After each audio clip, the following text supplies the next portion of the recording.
Be careful not to choke on your aspirations. Congratulations. You are being rescued. Please do not resist.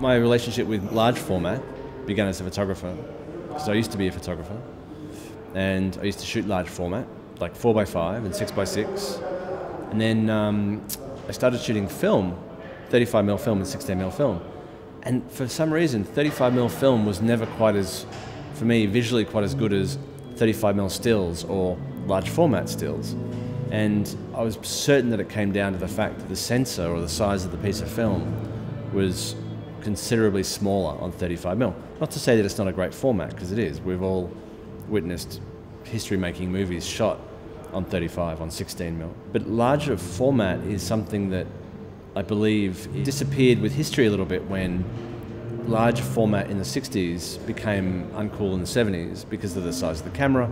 You know, you think about it. In the 70s, you had the choice between a small little nimble camera that could go on your shoulder or a camera the size of a refrigerator, which is effectively what it was. And so filmmakers sort of erred towards a smaller camera so they could be lighter on their feet, quicker, and more nimble with their filmmaking.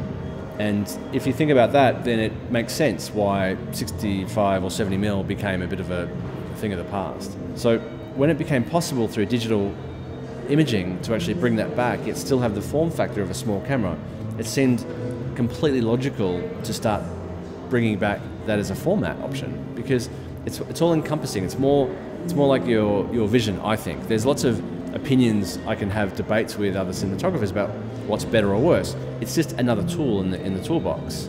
Like 16, like 35mm, like digital, it's another tool in the toolbox which looks different. And it feels for me what's more engrossing. If I want to enter a world more wholly, I feel like that a larger format is a great thing to do. Not to say that I don't love 35, I just shot a film on 35mm film, and again, loved it, and 16mm film, and 8mm film, and I thought it was incredible. But having 65mm digital or large format, like full frame digital, is an amazing additional tool to have in our toolbox.